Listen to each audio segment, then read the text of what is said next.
All right, so we're back. Series is over, and we take the full sweep here versus the Rockies. Really nice. So yeah, let's go ahead and get into this. So Rockies game one. Pavetta was just straight up slicing and dicing all the Rockies hitters. He looked really good. Not much happened on offense up until the fifth inning. So I'm just gonna jump straight to the fifth. So the fifth inning, top of the fifth, Pavetta actually had this really nice defensive play where I'm not sure if the guy tried to bunt or if it was just like a squib hit, but Pavetta runs off the mound and grabs the ball and throws it to first, and it was like a jump throw. Really cool play by Pavetta. I didn't know he could do that. He goes 7 shutty, I believe. A really good outing. And then bottom of the fifth inning, Xander comes up and he hits a ringing single, another hot shot off of his bat. He steals second base, and then Iglesias comes in. We're seeing a lot more of him because of Crone being out, which is nice because I think guys get better when they have more consistent at bats, in my opinion. So obviously you don't want guys to be coming in off injury, but we have to replace him. So Iglesias has been in the lineup for the last 4 or 5 days, and he's been really good. So he comes in, hits an opposite field down the line double to bring in X, and then Hayward gets on. Hayward gets on from the catcher's interference, which is actually a really huge play that inning. It completely changed the inning. We probably only get like maybe 1 or 2, maybe 3 runs because that was a double play that turned into no outs, and we would get a guy on first and second out of it. The catcher, Hunter Goodman for the Rockies, the big misplay by him. We took advantage of it. There was no outs, so Lockridge came in and he bunted to move the guys over, and that actually made the Rockies play in their defense on the infield what they were playing in after that. Elias Diaz, who comes up and he hits a single in a spot that I think if they were playing straight up, that it wouldn't have been a hit, but it ends up being an infield single that scores 2 to make it 3-0. Tatis singles, moves Elias Diaz to third. Tatis tries to steal second base, and then Hunter Goodman for the Rockies unfortunately has another big flub, and he airmails a throw to second base, trying to pick off Tatis. Throws it into center field, and Diaz scores off that. And then immediately next pitch, Manny hits a ground rule double down the left field line, and Tatis scores, so that makes it 5-0. Eventually we would bat around to make the bases loaded, and then Iglesias, he hits an infield single on a grounder. I wasn't surprised that McMahon couldn't get to that. It was in like kind of a weird spot where it would end up probably just being a hit no matter what. And Iglesias has decent speed, so he gets an RBI on that. Top of the 6th, at the beginning of the inning, they showed off this really cool Xander Bogaerts bobblehead in an X-Wing. It was like a Star Wars collaboration. That looked really sweet. I'm not sure what day is supposed to come out, but it looked really cool. So that was just a side thing I wanted to mention, but yeah. And then in the bottom of the 6th, Tatis. Bottom of the 6th is when Tatis hits that really awesome freaking home run. This was a night game, and you could see the marine layer, kind of similar to that like night game where Sheets was up and we had bases loaded. It was all foggy and stuff. It was starting to look like that at this point in the game, and Tatis just absolutely doesn't care, and he freaking tattoos a ball 113 off the bat to center field through the freaking marine layer and everything at nighttime. He knew it was a homer immediately. He pimped it, stared it down with the slow walk, and it was 7-0. That was pretty much the exclamation point for that game. Like I said, Pavetta went 7 innings, a shutout. Really good game from him. Gavin Sheets gets another home run, an exclamation on the game in the bottom of the 7th. Solo shot. It kind of looked like looking at the replay, it kind of looked almost a bit like a Jock Peterson homer, the way his swing was in the follow through. So, and then that was it for the 7th, and then Alec Jacob closes the 9th inning because we're leading by so much. So, and that's pretty much it for game 1. Game 2 starts really cool with Tatis's sliding catch in the top of the 1st inning. Kyle Hart was on the mound. This is coming off his this was coming off his really bad outing in Chicago. I wasn't ready to panic. Some people were panicking immediately. I think we needed to wait a few more outings before we make an assessment, and we still do, in my opinion. But he has a great outing here. He goes 6 shutty. So I'll put some clips of his performance. He kept the Rockies off balance, and he may not have had a lot of strikeouts, and he wasn't throwing super hard, but that's just part of his game. He doesn't throw hard. He just gets guys to get out on, pop outs or ground outs and stuff. So he did his thing. He kept us in the game, and we needed him to because we didn't score a lot of runs this game. It was only like 3 or 4 hits, I think, but it was enough to win. Yeah, so back to this. Bottom of the 1st, Tatis has a leadoff home run. Another no-doubter. All 4 of his home runs this year were just bomb no-doubters. He's really powering up. Partly, I think it's because of this new stance. He's getting more strikeouts now, but I don't mind it that much because he's still making good contact. His average is high, and like I said, he's hitting these no-doubters, so he's definitely squaring up the ball. Oh yeah, top of the 4th, there was this fly out, or almost, I'm not sure if it was ended up being a hit. I think it was a double maybe by one of the Rockies players, but it was in this weird spot where both Hayward and Lockridge were both running towards this falling. It was like a blooper in left center field. They're both running at it, and Hayward kind of like goes into a slide. I'm not sure who called for it or not, but Hayward goes into a slide. Lockridge kind of has to jump over him, and no one is able to make the play, I believe. And I think the guy gets his second.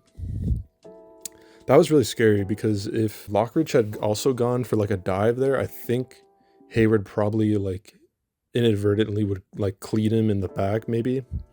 So, because he kind of, when Hayward slid, like his cleats kind of, or his legs kind of went up a little bit. It looked like Lockridge was trying to go for a slide, but he noticed at the last second where Hayward was coming in, so he kind of stood up and jumped over him a little bit.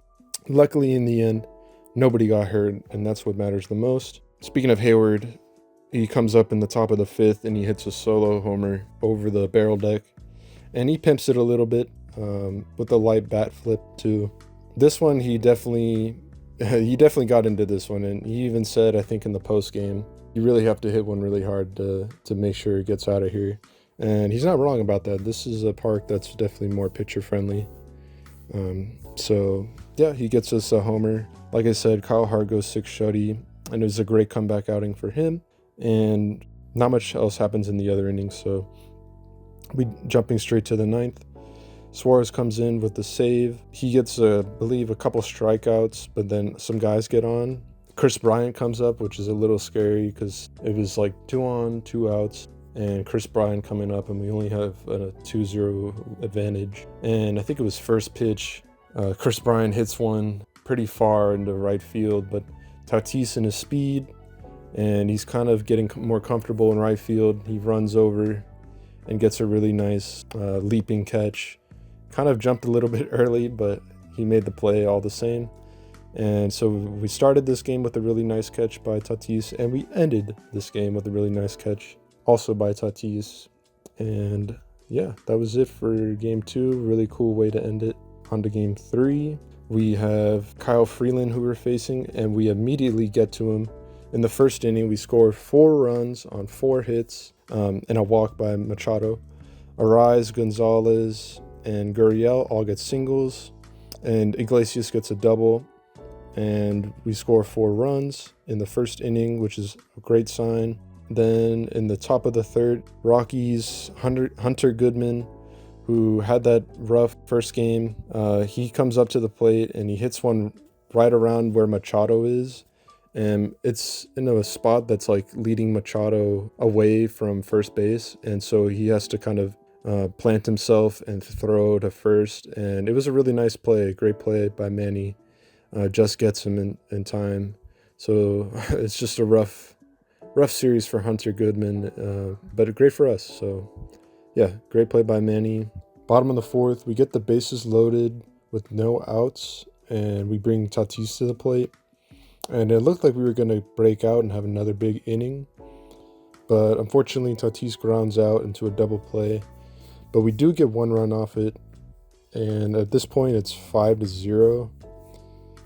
And it's looking like another stomp because Rockies hadn't scored runs in the first two games. And at this point, had no runs, 4 innings, 5 innings into the third game. Bottom of the seventh, we would add one more run on a drop catch by Martini. But the offense isn't really the main story of this game. It was all King. King was, if you were watching the game, you would know. King was just absolutely dealing. It wasn't with the strikeout, though. This game, it was mostly just balls that were not hit hard or flyouts, pop-outs, soft contact. And some balls, we had to make some defensive plays, but it was pretty much just all King, and he was just great.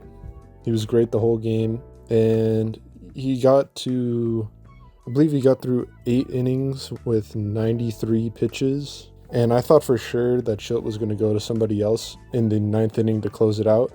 But, and I'm kind of mixed about this. On one hand, I think it's kind of too early to be kind of letting guys go as long as we let King go in the end. Because I think he got to 110. He still has to make 30, 29, 30, 31 more starts for us this year. And hopefully into the postseason as well. And we're only like 15 games in, and we, let him go. I think we let him go too long. And then in the prior inning, he threw, in the 8th inning, he threw 19 pitches. So that's one argument. And then on the other hand, I understand both sides really. On the other hand, you could say, like, as a fan of the game, you want the guy to go the 9th inning and complete the game because he's doing so great. Like, as a fan of baseball and as a Padre fan, you want him to get that kind of achievement of a complete game. Not a lot of complete games happen anymore, so it's a really cool thing to do. So I personally would lean more on it's just a bit too early for that, but it was, I say that, but at the same time, when he did go in the 9th, I was thinking, okay, well, if he's gonna do this, he needs to go no more than 3 batters. And so he gets the first guy on a strikeout. Then he faces Tovar, and he gets a single, and I was thinking, okay, well, that's probably it for him. But then he actually, Schilt lets him go for that third guy, and I was thinking, okay, well, the only way he gets this complete game is if he gets a double play. And what do you know? Martini comes up, hits a grounder right to Manny, and they throws it to Bogey, and he throws it to first. We get the double play, and everything works out in the end. So can't really complain about that. It's just something that you like, it's kind of like, I don't know if we should really be doing this, but ended up working out. And King went the full complete game, 9 innings, and that's actually really huge because when we face the Cubs, we're going to have a rested bullpen. Well, actually, all 3 guys saved us from using the bullpen a lot. We went 7 shutty, 6 shutty, 7 shutty this series. So really, really good stuff from the starters. Also, I wanted to say I really liked that post-game interview with King, the Gatorade shower by, of course, Tyler Wade, who's kind of known for that last year, and Machado. And it looked like King was not ready at all for the Gatorade shower. That was hilarious. Okay, so I'm gonna get into player of the series. Normally I would pick one player, but I swear, again, this is another series where it's so tough to just pick one. I'm just going to give it to all three starters, Pavetta, Hart, and King. I know that's not one player, but how can I pick between those three? I mean, they all went, like I said, 7 shutty, 6 shutty, 7 shutty. I can't just pick one guy out of that. I have to pick all three. All three of those guys deserved it. And because of that, I'm not going to say a pitcher of the series. Their pitcher and player of the series were all those three guys. Yeah, no runs, and they just all played great for us, so... and worst performer of the series, I didn't really see any. I mean, you could name a few probably, but at this point, I don't really think I need to say any because all of our guys are contributing to some degree now. Final thoughts. Oh, Dawn and Mud on the Western Metal Supply Company building in Game 2. That was really cool. I liked seeing a broadcast from done like that. That's like out of the booth, kind of like in the park. I feel like they should do that like more often, like maybe once every couple weeks or once a month or something. I think that'd be really cool for the fans to see, and like just, I don't know, it's a great ballpark, so being able to like have them move around and talk with the fans and stuff, I think that'd be really cool. I just feel like they don't do them often enough. I just think it's a really cool, fun thing, so I hope they do that more often. Maybe they could do like the barrel deck area, or back to the beach, or just anywhere really. Like, oh yeah, and then Lockridge, it looked like he kind of hurt himself on a double play in game 3. I don't know the status update on him, but it is something to keep an eye on. Great series. Did not expect this versus the Rockies, to be honest. And our undefeated home streak continues another day. Really cool stuff. Cubs tomorrow. We're gonna see Imanaga again, so we're gonna get a rematch. Hopefully we made some adjustments for him. I heard the Ranger just got to him, so this guy's definitely hittable. We just got to be smart about what pitches we're taking, lay off the stuff that's low, and be wary of the high fastball. The Cubs also lost a big pitcher, Justin Steele, so that's good for us later down the line. And I don't know if we would have faced him this series or not, but it's good later down the line. Obviously, you don't want to see guys go down, but in terms of the Padres versus the Cubs, getting to the playoffs, this helps us get to the playoffs because that's one of their better players. That's pretty much it for this one. Nice series sweep, and we're going to see the Cubs tomorrow. I should be uploading the end of the Cubs series on Wednesday, yeah. So next video is on Wednesday. Let's keep it going. The Dodgers, I was watching the Dodgers game. It just finished. I should upload this pretty soon. The Dodgers lost, so that's really good. We get an extra half game lead against them, and we continue to be the best club in baseball, so let's keep it up. All right, guys, I'll catch you on Wednesday. Take care.